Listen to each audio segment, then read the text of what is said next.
a state of relaxation, stillness, and vigilance. Take 3 deep breaths, releasing and relaxing with each out breath.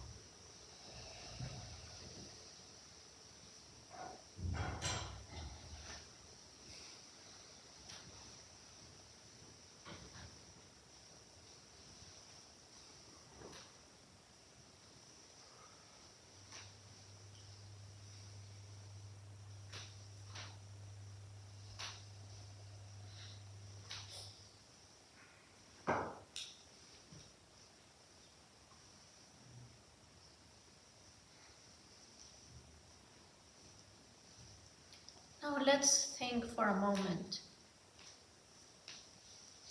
about our precious human life, the great opportunity we have to practice and to cultivate the seeds, the causes for liberation, genuine happiness and enlightenment.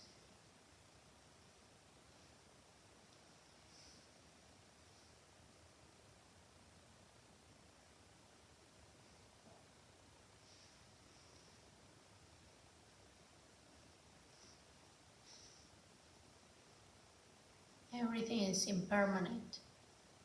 Everything is changing moment by moment. And we don't know if we will continue having this precious human life tomorrow, if we have the conditions to practice, if we will be healthy. We could die any moment.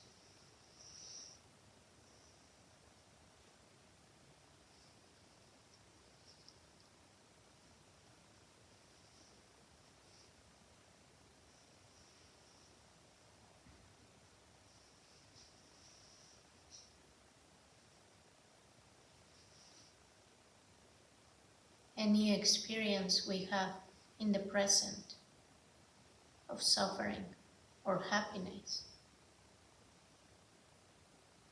is the result of the actions we did in the past.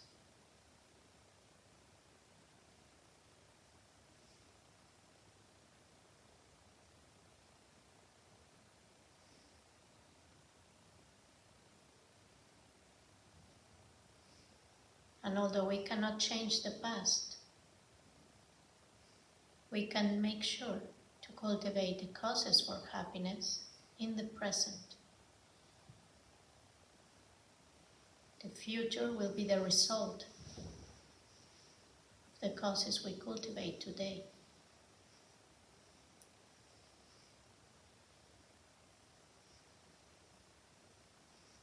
So generate a strong wish to be free from suffering, to help others be free from suffering. Determined to cultivate the causes for happiness for yourself and for those around you.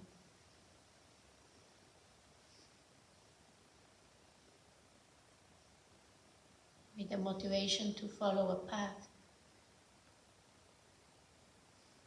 in which we cultivate these causes day by day.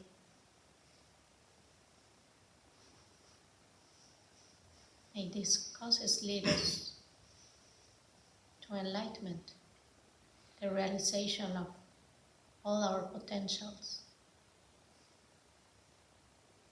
the realization of compassion and wisdom.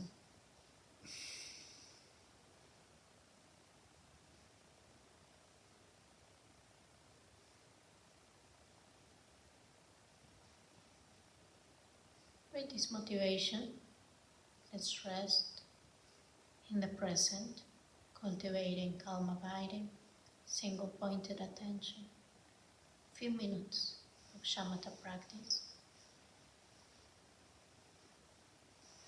focusing on your chosen object with relaxation, stability, and vividness.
Now, while maintaining our attention in the present, let's reflect on the far-reaching attitude of ethical conduct.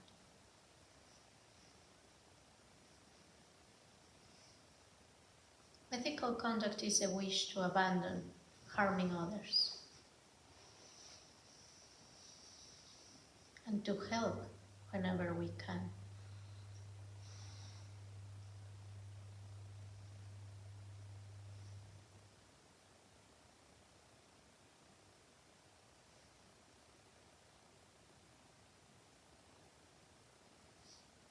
In order to practice ethical conduct, we need to abandon destructive actions.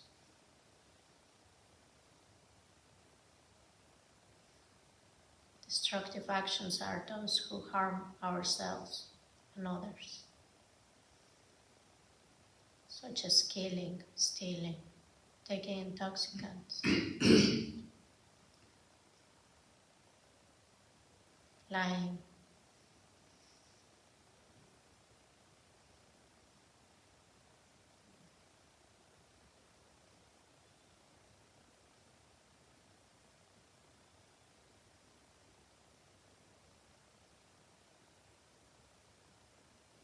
So, reflect on those destructive actions you've done in the past and your motivation for doing them and the actions involved in doing them.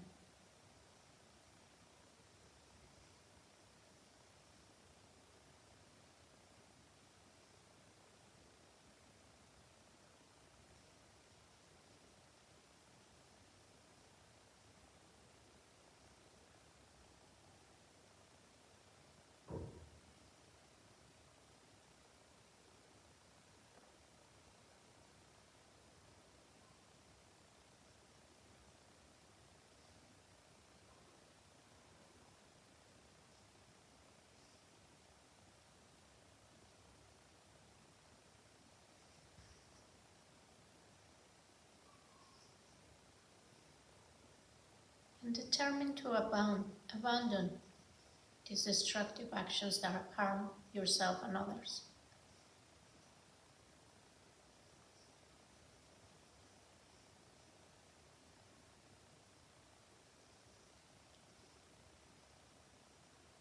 Decide to engage in constructive actions.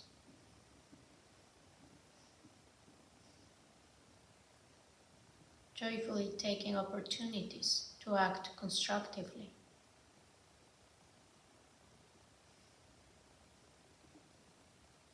Benefiting others.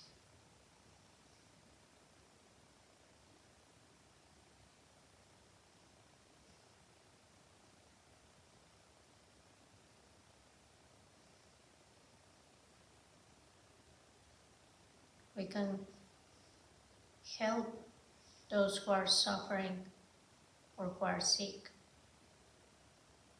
Visualize yourself doing these beneficial actions.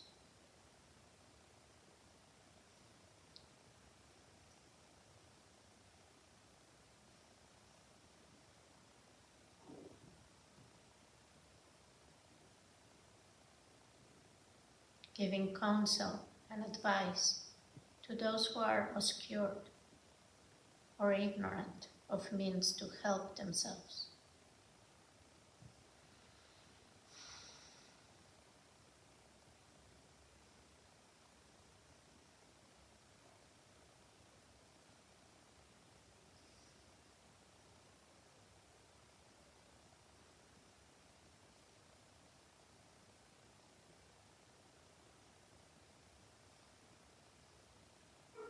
Providing help to those who need it to realize their goals.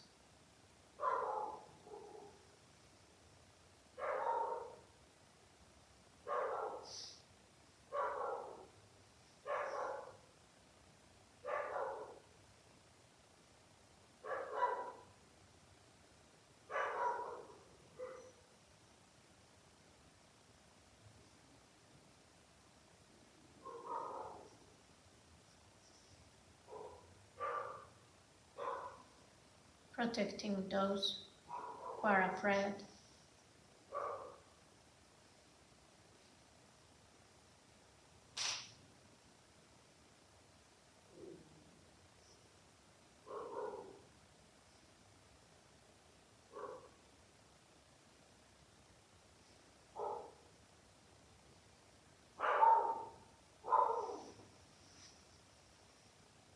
comforting those who are grieving, whose relative has died, or who have lost their social position.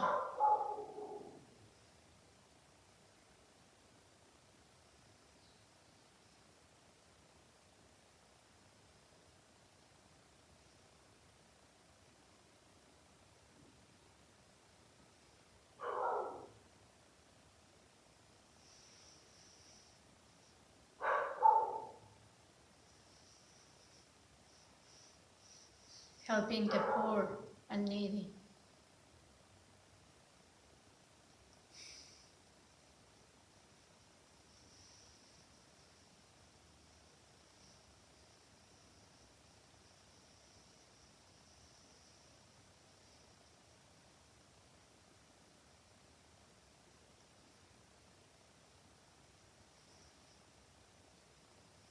providing for those who are in a need of a place to stay, such as the poor, travelers, Dharma practitioners.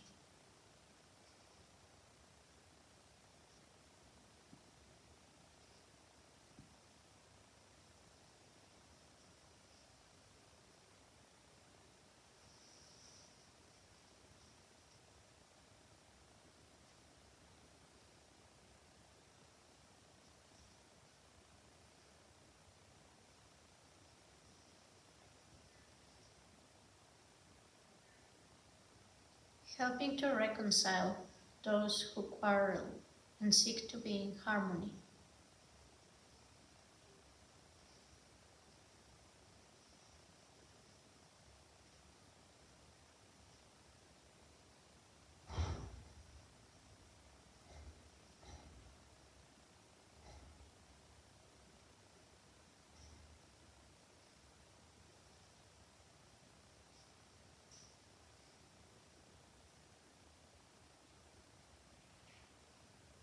Supporting those who wish to practice the Dharma and act constructively.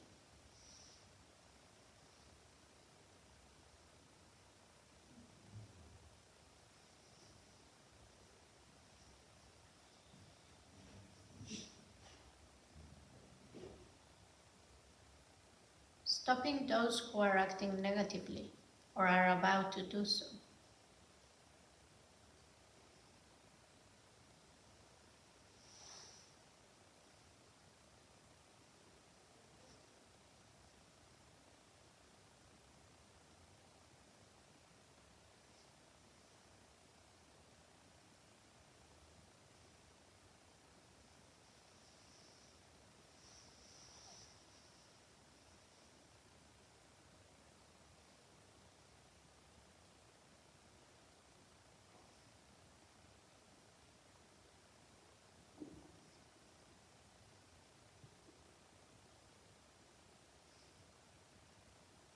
Determined to act in ways that do not cause harm. Implementing right action in your daily life.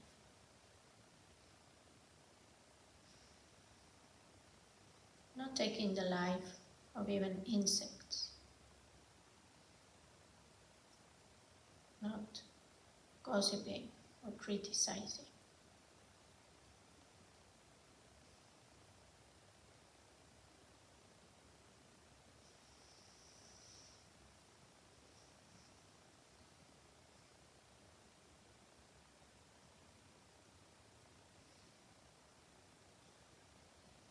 Determined to have right livelihood, making an ethically sound living.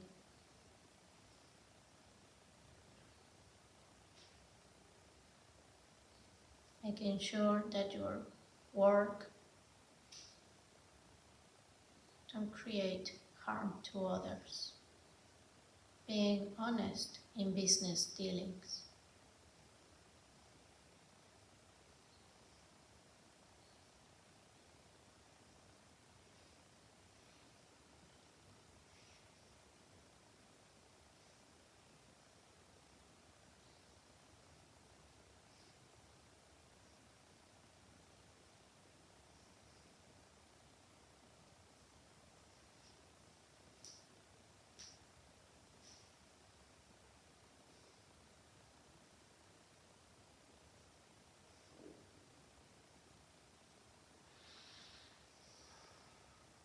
Implementing right effort in your lives, endeavoring to give rise to skillful thoughts, words, and deeds, and renouncing unskillful ones.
Now feel joyful to practice ethical conduct with altruism and an awareness of emptiness.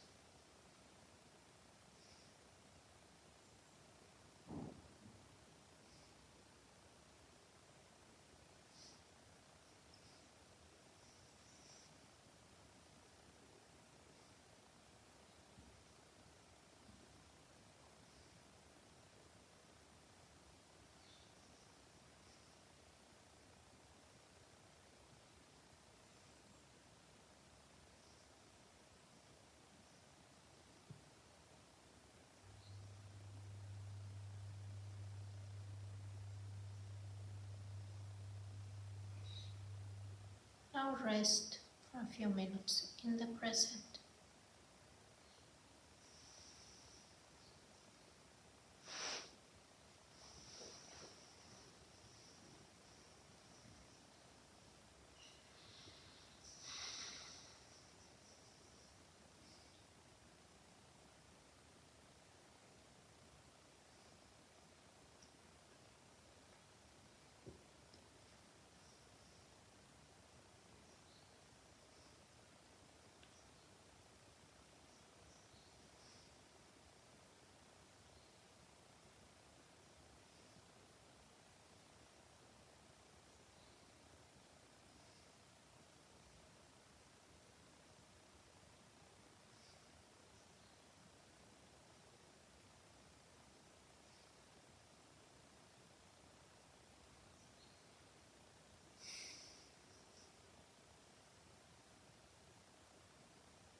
And let's finish dedicating this practice so we can continue living ethical lives, transform our lives in those areas we need to make changes, and cultivate the causes for happiness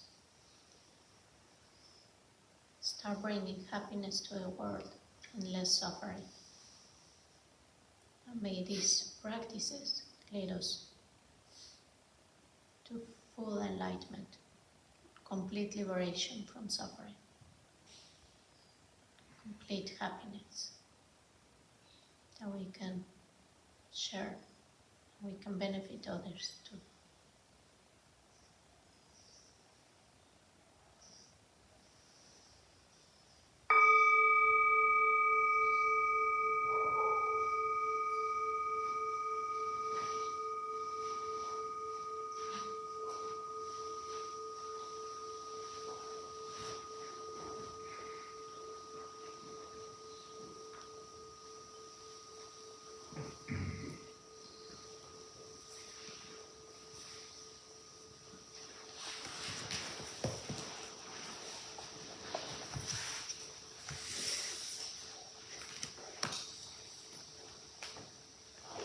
So the practice of ethical conduct is another of the 6 perfections, the far-reaching attitudes, or the 6 paramitas.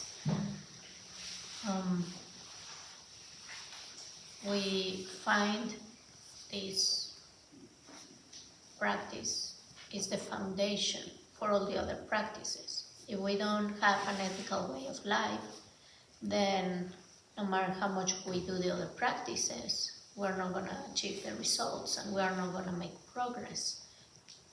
We are not going to be able to focus and concentrate if our minds are disturbed by those negative actions. And we won't be able to sleep peacefully and feel happy if we are harming others and our motivations are not constructive. If we are also engaging in behaviors that are damaging our bodies, our minds. And this practice, we find it in all the Buddhist traditions. So in the Mahayana path, we say it in these 3 higher trainings: ethics as the foundation, concentration, and wisdom. And then in the 6 paramitas, we find it as one specific perfection. And in the Theravada, we find it in the 8 noble, eightfold path. So I incorporated some of that eightfold path in the meditation, which is these 3 points of the 8, which is right action, right livelihood, and right effort. Because it's very important to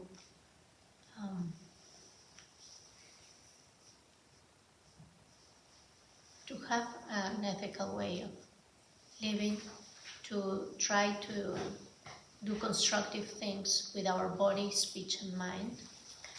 And so, of course, right thought, right speech, all of these are important in order to cultivate the causes of happiness. And to stop suffering, we need to stop the actions, the habits that we know are bringing us suffering. So if we're attached to something like an addiction or work or all kinds of attachments we have, if we notice that that is bringing us suffering, that is bringing suffering to others, that is detrimental to our health or to the planet or to others, then we have to stop that attachment or that addiction. And it can be as simple as being addicted to shopping or having a job that you're creating weapons or harmful chemicals, or no matter how much money you make, and it might seem that it might bring you some happiness, that job, if you're harming others by contributing to that, industry or that job, then eventually you're gonna suffer the consequences of those actions. In the same way, if you're constantly criticizing and gossiping, you're gonna suffer in the future. We all know it doesn't feel good when you criticize or when you judge others or judge yourself. It's the same. So we want to start implementing these positive actions and reducing the negative actions in order to create the causes for a path that can lead to liberation, complete liberation of suffering for ourselves and others.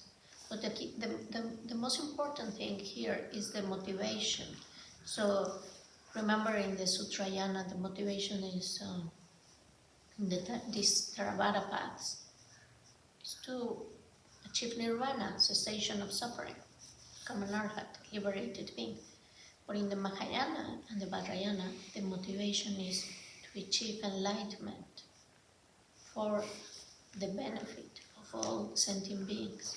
So that is the Bodhisattva motivation of what transformed this ethical practice in a far-reaching attitude that is in the path of the Bodhisattva. But we can also think of ourselves as not following the Buddhist path and just implementing ethics in our life, because we might understand that there is karma. For example, here we have some participants that are from India, and the spiritual traditions of India, they all understand that there is karma. So we can just implement this ethical conduct if it makes sense for us, that there are causes and consequences. And just as if we throw a rock, we can break something, or the rock is going to fall because there's a cause and an effect. In the same way, if we say something, if we think something, if we act in any way, there's going to be a consequence. Always there are consequences. So think always our motivation and make it as meaningful as possible, including other sentient beings, and always from a place of loving kindness and compassion and empathy, and not from a mental affliction. Not do actions motivated by anger, greed, attachment, jealousy, envy, and all the 84,000 mental afflictions. I don't know how many there are, but it's a way to say there are many mental afflictions, right? So we don't want to act when we are dominated by a mental affliction. Shantideva, the author of the Bodhisattva Way of Life, he says that if you're dominated by anger or any mental affliction, we should remain like a piece of wood. Like, don't move, don't speak, don't do anything until it passes, right? Of course, sometimes we have to act and we have to do something, or out of compassion or loving kindness. It's better than just let ourselves be dominated by anger and attachment. So it's easy to say, but it's not easy to implement, because we're so habituated to react immediately when we see something that is unfair, or when we are attacked, or when we're criticized. We always react instinctively. So changing the habit takes time, and it requires not only to want to, not only waking up and say, today I'm not going to get angry, or now is New Year, so this year I'm going to behave ethically and I'm not going to get attached or angry or envious. It's not enough. We know it's not enough just to make the decision. We have to meditate on this, reflect, study, reflect, contemplate, meditate. And in our meditation, visualize ourselves doing this in different circumstances. And then by taming our minds, by pacifying those mental afflictions. How do we do that?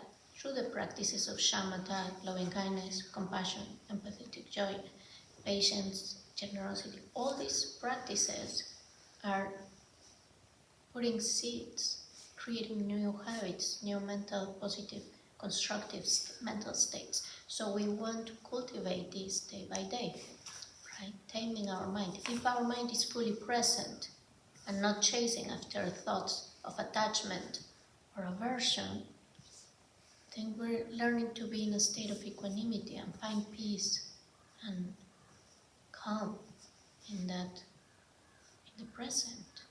And then if we apply mindfulness with the four applications of mindfulness, we learn to do discerning of what is ethical, constructive, and what is not, and be paying attention moment by moment to our actions, our behaviors, and see how we are impacting others, how we are impacting the world, how we are treating ourselves and those around us. And so we need to practice this not only in the cushion, we need to practice ethical conduct all the time. Since we wake up questioning, what is my motivation today for waking up? What do I want to achieve? Am I just going to be chasing after success, money, fame, pleasure, all the 8 mundane concerns? Is that my motivation? Or I want to bring something of benefit to the world. I want to be kind to those around me. I want to say the truth. I want to be aware of the needs of others and bring happiness or benefit those who need help, offer service or do volunteering or do my job. Maybe I'm paid to do a job that is beneficial to others. It's great. I'm bringing something helpful to the world. Of course, in most jobs, we can find an element of maybe not being completely beneficial. There's many aspects involved in every job, right? So we try to transform it little by little in that we can benefit as many beings as possible and harm less and less beings. And then also finding a way of living that is conducive for your practice is living an ethical way of life.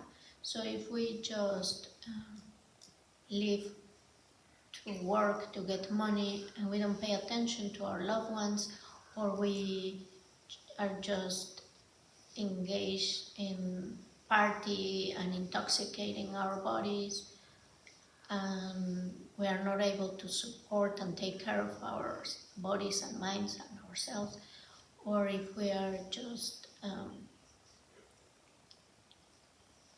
not bringing anything beneficial to ourselves, to our lives and to others, then it's a wasted life, right? And all these activities that we just go into the internet or go into social interactions and activities or the street and driving, shopping, all these things, these activities just make us very distracted. Our minds go 1,000 miles per hour, like just chit-chat, talking, non-stop, because we are engaging with a lot of information and stimulation. So we want a conducive lifestyle, a lifestyle that is peaceful, that relaxes our minds, that helps us meditate. Otherwise, if we meditate 24 minutes a day and we spend 23 hours and a half just engaging with attachment and grasping and anger and chasing and overthinking and stress and multitasking, what impact our meditation is gonna have in our lives, right? So Ideally, if we're going to be engaged in a life that is out, not in retreat, we're engaging with people in social interactions, working, we want to have morning session and an evening session. And if we can, implement a session in the middle of the day. Or do, if maybe sometimes because of our lifestyle we can't do longer sessions, we can do many short sessions during the day in between activities. So we're trying to give continuity to our practice from one session to another, and then in between sessions trying to be fully present, fully aware of what we are doing, what is the motivation, in which actions are we getting involved, in what way we're spending our time, what are we after, and if our goal is to be happy, to be free from suffering, to liberate all beings from suffering, then all our actions will start aligning in that direction. But if our goal is just to make as much money and pleasures as we can in this life and then die, if that's all our motivation, well, we're going to put our energy in that direction, right? It's obvious. So we want to have the most meaningful motivation we can.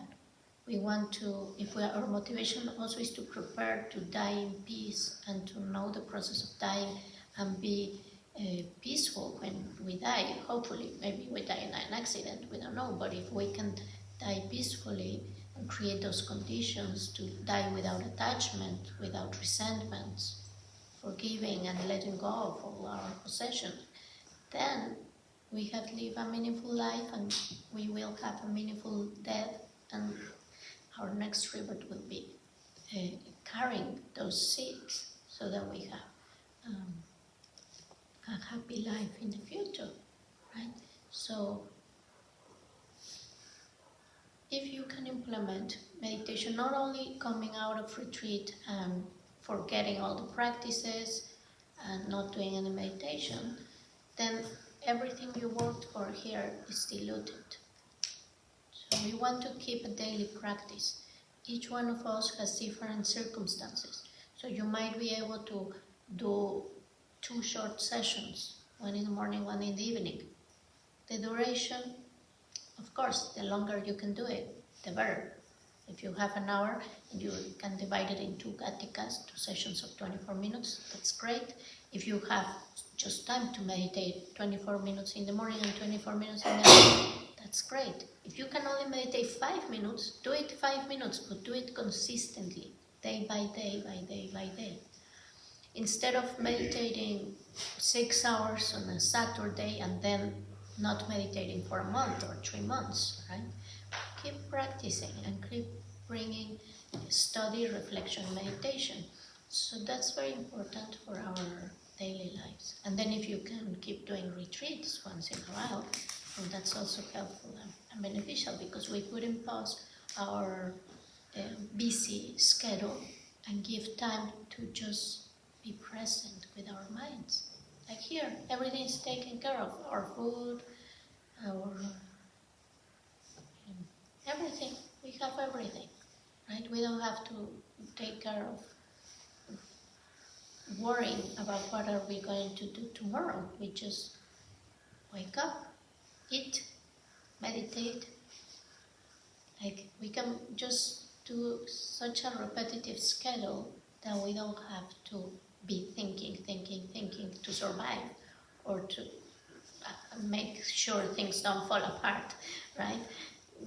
We can just put a pause. And that's why doing longer retreats helps you go deeper and deeper into the meditation practice. Of course, some of you want to continue doing retreat, others can't, others have to go back to your lives, to your families, but keep bringing this momentum of this practice here into your life and not let it just dilute, right? It's important. And then making changes. If you have a very busy lifestyle with a lot of commitments, start gently and in harmony taking as little responsibilities also, like just the things that are important. If you already have a responsibility of having a family, or you're not going to abandon your kids and say, I'm going into retreat, right? Because they might need you. Maybe they are grown-ups and they are okay, they take care of themselves and you can go in retreat. But if you have a commitment with someone or with a job or something, go back and say, this meaningful, is constructive, is helpful for the practice, I keep it. It's like a family, like having a child or your parents. Maybe you can just say, I don't want this in my life anymore, right? But you can start making changes in those attachments or relationships. Maybe you tell your friends, I don't want to go to parties anymore. I'm not interested, but I still want to keep the friendship and communicate from a different place. And I invite you to meditate with me or do something in nature, because that is calming your mind. So start doing other activities that for you find they are helpful. Or if your job demands a lot of thinking, conceptualization,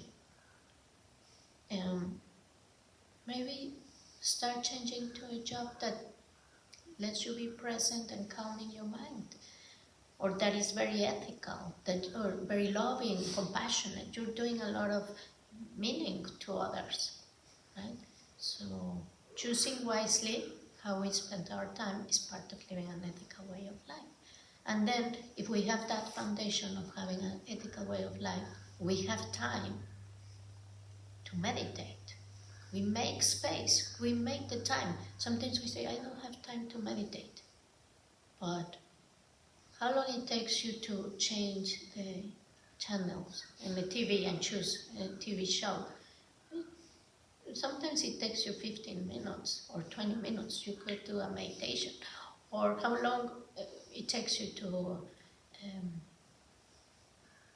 watch a movie or do all kinds of things that sometimes, I'm not saying not doing them. If you need some entertainment or some activity that you like doing, do it.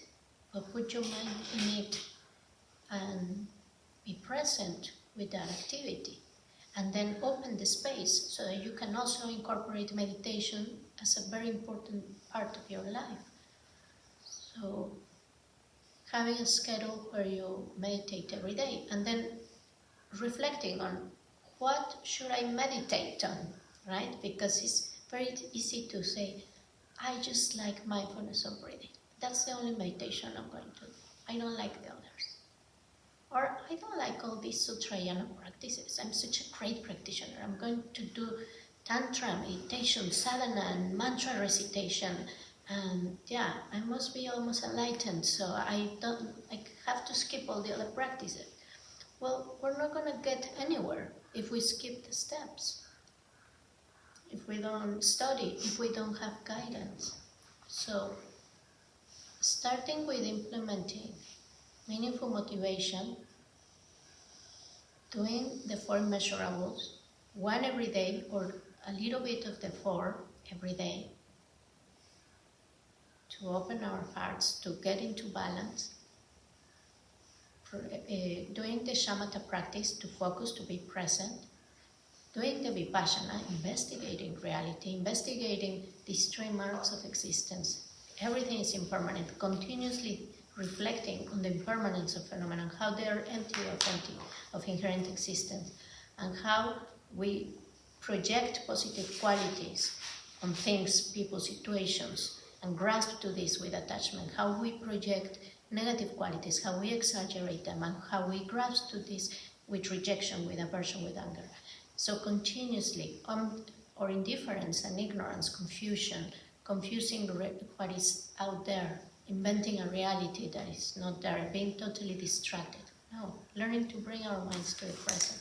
If you can, go into retreat and achieve like advanced stages of Shamatha practice and be able to focus your mind during your sessions, well, that's going to give you a tool that you can use not only in applying to your spiritual path, but in your work, in your relationships. It will help you be more focused and more present, and also learn to find balance when you go into your meditation.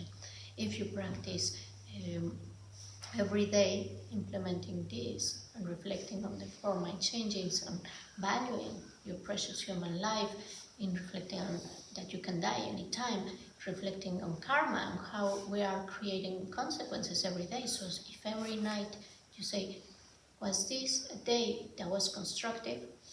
There was a story of a practitioner that put every night he would put in a container black stones for every negative action he did during the day, and in another container white stones for every positive action. And so then he would say, oh, there's more negatives than positive. Tomorrow I'm going to be more mindful, more aware, more present, check my motivations, and change the balance. So if every night we do a recount, we don't need the stones, but we could write them or just reflect on this and say, did I do anything constructive today? Did I bring anything meaningful to the world? Or did I tame my mind? Did I train my mind? Did I do my practice? Then you put a check mark.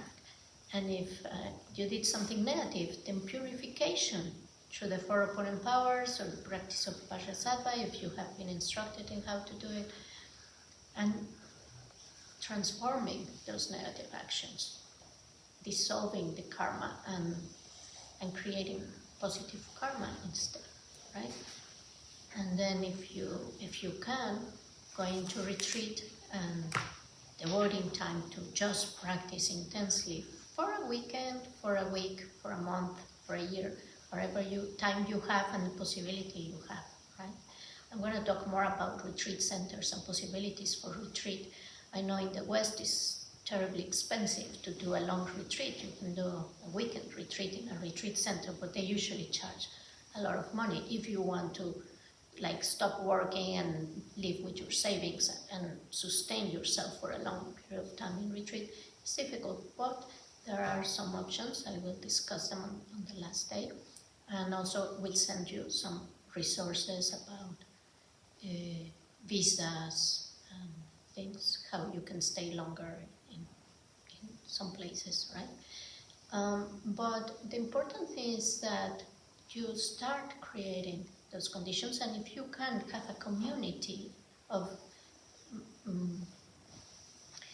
Dharma practitioners, that would be really, really supportive, because sometimes we go back to our ponds and everybody is chasing after their mundane concerns. That's all they know. Of course, it seems like these things are really out there, so why not chase after becoming a millionaire and having all the pleasures and showing off on the internet like the happiest person? Well, everybody's doing that, so it seems normal, right? And if we come out of our retreat and we start talking about these things, they would say, you're crazy. You're going out of your mind. This is what is real. You need to be hardworking, overachiever, get all your success and work like crazy to achieve, get, accumulate. So sometimes you start thinking, oh, that retreat and all I learned, it's like blurry, it's like a dream. It was nice. It's a nice story I can tell my friends. I've seen so many people in the West that they just went caught up again in the life of what we call normal life, and they tell you a story. Oh, you go so much to India. I used to go. I went when I was young. I went in the 60s or the 70s, and I went to an ashram and I meditated. It was so transformative. I had this huge experience. It was amazing. I met my guru. They tell you all these stories, but it's just a memory. Like, they didn't keep practicing. They didn't bring that into their lives. Of course, we see examples nowadays of people who came in those times, and now they're doing something amazing in the world, right? We're going to meet one person like that in a few days. So what what are we going to do to sustain our practice and our understanding? A community is very helpful. And we're fortunate because nowadays there are Dharma centers in almost every city in the world. We know there are some cities still that don't have Dharma centers, but we have communities online. Now we have during the pandemic, that was one of the positive things that came out of the pandemic, was that all Dharma centers in the world, almost all, 99%, started opening their programs online. Before, like if you wanted to go to, I don't know, to a meditation center in New York or in Germany or anywhere, you had to go to this Dharma center to do the program there live. But now, because of the pandemic, nobody could go out, so they started teaching and offering all these programs online. And then even they restarted the programs live, like this one. They keep recording them and putting them online. Or you can attend to them live on Zoom or different platforms, right? For example, all these meditations are being recorded, and you can go back, and they're gonna be in the website and channel of Thosamling, and you can do the meditations again and again, just from your house. So nowadays we have access to so much books, podcasts, websites, all kinds of things. And I'm also going to talk on the last day a little bit about the resources you can find that I recommend, right? There's so much. So choosing wisely and not just oversaturating with a lot of information, and especially if you start seeing contradictions, not getting confused, right? But it's important that we now have that. And if you can find a center that is near your town or your city where you can attend and join some meditations or some programs and have community, start building that connection with other Dharma practitioners. You already have here some friends, you can make more. And these communities help you keep your mind in the right direction, right? Because you're inspired by others, you're inspired by their practice, and you also remind each other about how to practice and why to practice. For example, when I did a long retreat, and I had my neighbors were from Scotland, so they invited me to visit them, and they attended this community called Samyeling. It's a Dharma center called Samyeling in Scotland, and I went to spend some time with them and visit this center. And the community there was amazing. Like, everybody was so loving, so caring. And when I started talking with them, most of them had done the 3-year retreat. Some of them, that's in the Tibetan tradition, there is traditional, in the tantric path, a traditional 3-year retreat where you go over several of the main practices. And in Scotland they have their own retreat center, which I also visited in Holy Isle, because I was doing another retreat there. And so it's wonderful because they created the conditions. They have in one island is the building the retreat for the women, and in another island is the retreat for the men, and then in this town that has a very weird name is the main Dharma center. So I cycled there and I stayed, and it was so beautiful. And the community there is very caring, very loving. They have a cafe in the Dharma center, so you can interact with others. They have a bookstore. And here, when you travel here in Asia, you find so many Dharma centers. You can go here to Tushita or different places where you can start meeting and making those connections. But it's important that you find near your the area where you live. Or if it's far, maybe it's 1 hour away from you. But you go there once every month or something, start making the community. If you can't meet anybody, You can connect with people online. There's a lot of meditation groups now. You can join the meditation group I lead. You can join so many groups that nowadays are meeting for meditation and study groups. And then you can also start organizing one in your town or your city, because some people around you might be interested in meditation, and then you can listen to guided meditations, study together a book, and just create the conditions, right? After my first retreat in Nepal here around 20 years ago, I came back. The Dharma center I was attending was an hour away from my hometown, so I had to drive every week to go see my teacher, my community. So I met other people that were doing the same from my city, and so I opened a space in my house where it was dedicated for meetings and meditating together and listening to teachings, and then we would organize, because the retreats were like 2 hours away in a retreat center, so we would go there and meet the people from all the country, from different centers that would come, and we would meet there and do the retreat with amazing teachers that came from all over the world to visit us and teach us. And this was really great, because we have a network already in my country of a lot of Dharma practitioners that we know each other, and we have a lot of different groups and interactions, right? So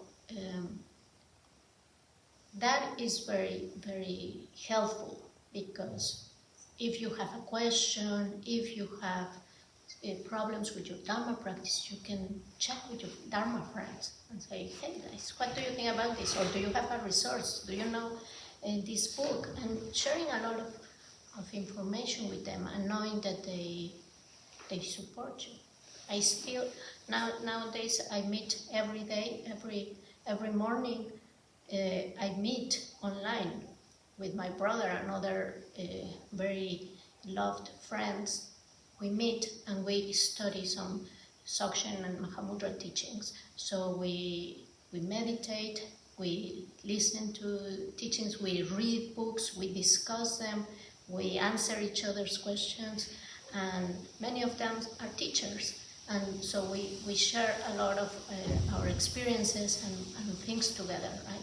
So that is an amazing support that you have. You have a Dharma family that you can count on, and that even if other people around you are kind of pulling you in the direction of confusion and the things that give rise to mental affliction, you have some strong community that is pulling you back to the right track, and you also are supporting them. So that's very important, and of course doing retreat and having the daily practice. And then if you want to continue and go into the vipashyana path, then you have a solid foundation on the main practices, and then you can really make progress. But if you skip all of this and then you just go jumping from one teaching to another teaching to accumulate a lot of empowerments, and you don't know what you're doing, and you're just feeling with a lot of practices and practicing this a little bit and then practicing this a little bit, and not giving consistency to one practice that you can really develop and go deeper and deeper and deeper and actualize, then nothing's going to happen, right?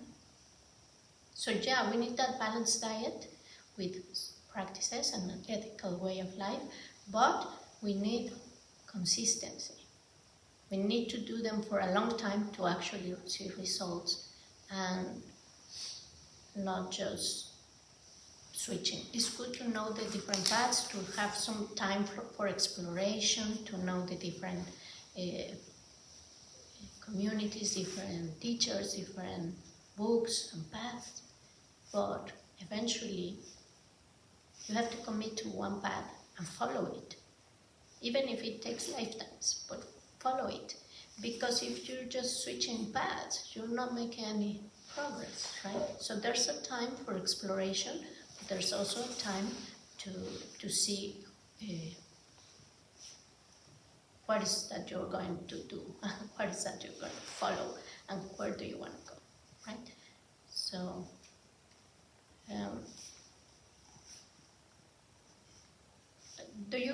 before I ask, I don't think we have time for questions. We can do the questions if you have about this tomorrow. But I want to mention that this Friday, as you know, we're going to visit Kamchu Rinpoche and Jitsuma. So we have an appointment with Jitsuma at 2 p.m. and we're going to have lunch at her nunnery. They're going to prepare lunch for us at 12:30. We're going to be there. So the thing with Kamchu Rinpoche is that he receives people from 8 to 10 a.m., something like that. But depending on them, let's say there's a line of people and they see there's already enough people, they close the gate at 9.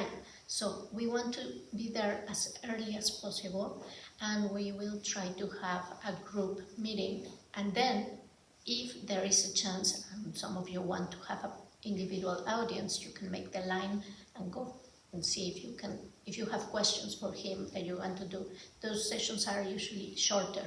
So we want to have first a group meeting, and then we will have extra time there for those of you who want to come. I want us to meditate in the top of this room where the rainbow body of the Togden, Amtin, and the relics, so you can see them and meditate in that space. There is some little shops in Tashiyong, and the monastery, just visiting the monastery is also interesting.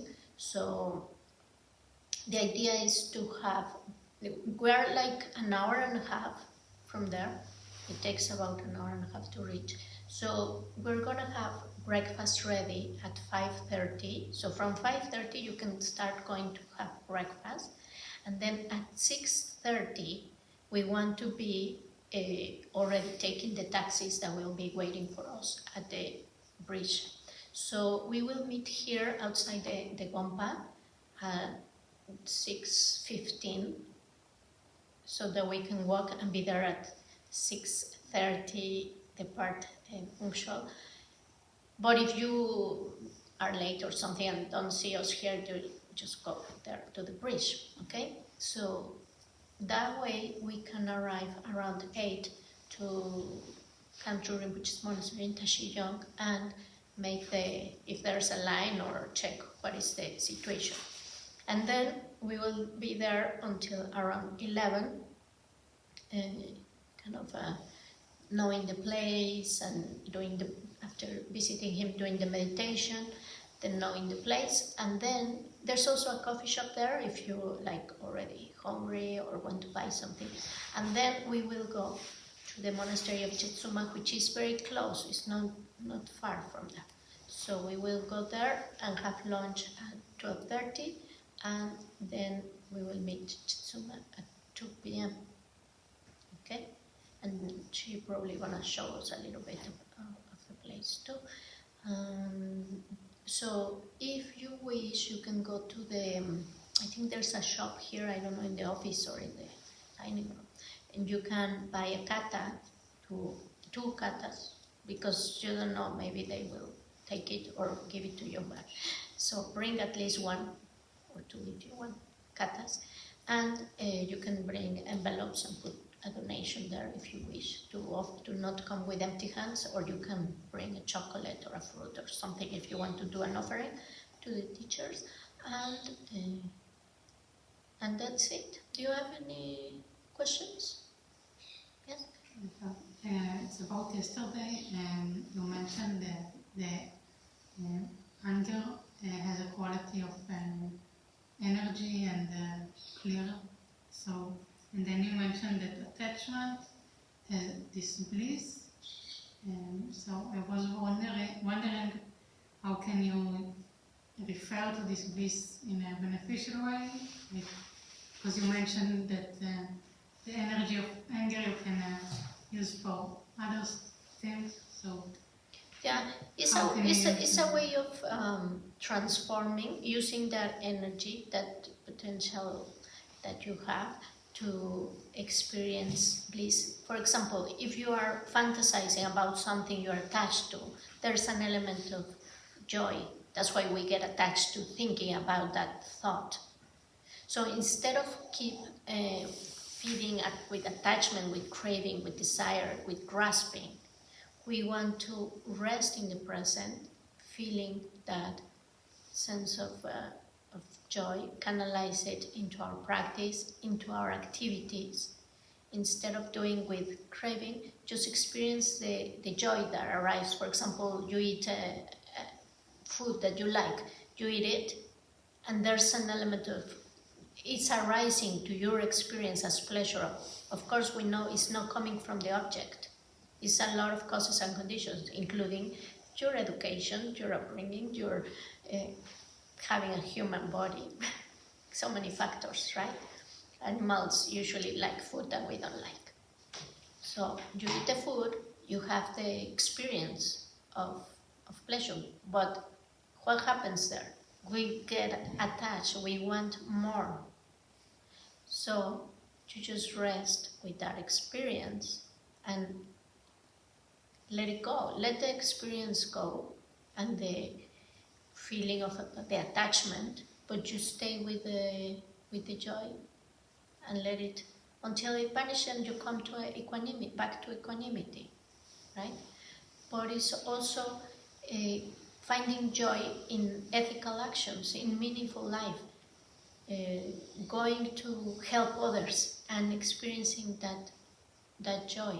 So our minds can experience bliss, but we usually distort this and we get grasping. We want more with an addiction. We want more because it gives us some kind of peace or happiness or euphoria or whatever, and then you want more of that drug.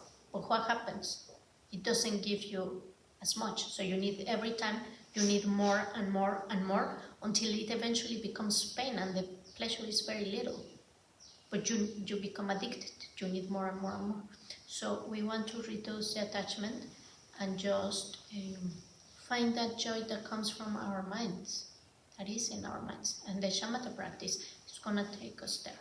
And the loving kindness and compassion.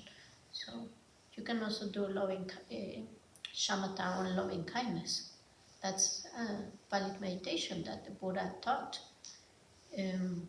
Sustaining that loving kindness is a way of doing Shamatha. So eventually our minds will be calm and peaceful and clear, vivid and joyful without the need of external stimuli. You don't need to get angry or hyper to get that vividness. We don't need to get all the external pleasures to get that joy. So it's a matter of transformation.